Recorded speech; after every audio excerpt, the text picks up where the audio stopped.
Hey. Welcome to the show. I'm so pleased you're here with your wonderful new record, which we'll be discussing. Thank you. We've got so much to talk about. We've got a lot of history to catch up on. Lots of things to catch up on. But before we go into the great mine of history that we have, we'd like to start with your first choice. So what is your first choice of music this evening? First choice is Pet Shop Boys' West End Girls. And when did you first see them and get to know and hear this record? I guess when I first moved to London, started really assimilating myself into London life, so early 90s. And I was a West End girl. Oh, really? What Yeah. sort of places were you going? Oh, it depends what time of night it was. The King's Road was pretty happening back then. Subterranean nightclub. Oh, nice. Until you were kicked out. Yeah. Happy days. Good times. Good time. Yeah, I first came to London when I was 12 on a family trip. And actually, come to think of it, I was obsessed with a lot of UK music then. I mean, if I'd bumped into Adamant as a kind of 12, 13, 14-year-old girl, I probably would have fainted. A lot of the New Romantics, as well as American music, some Australian music, but definitely to set foot in the UK back then was exciting. Then when I first came here to work in 88, I landed pretty much in the hub of it with Stock Aitken Waterman at the PWL studio. Yeah, and that was incredible because you actually sort of came straight in and created a whole sort of mania of all the stuff you were doing. It was mania. Yeah. It was mania because of Neighbours as well.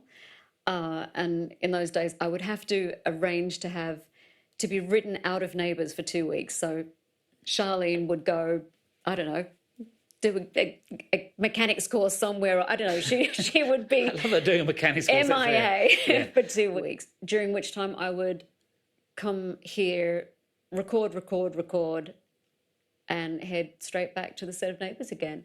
I was very excited to see double-decker buses and phone boxes and, to be in England. But that must have been a great place to arrive at, though, because presumably... I was 11 and...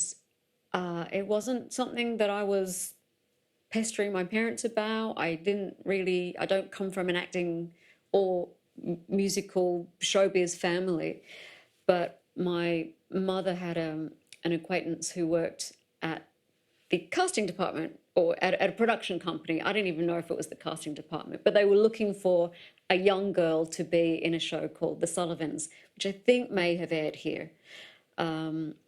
And so I auditioned and I got the role. So I did 2 TV shows when I was 11, one of which Jason Donovan played my brother. That was a show called Skyways. And then I didn't do any more acting until I was 16. By that time, I wanted to act. And I asked my parents, how do I do this? We didn't know. So we went back to the same production company.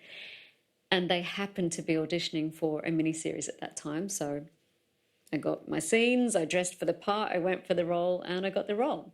And then the little bit of money I made from that, I used to have singing lessons and make a demo cassette when I was 17.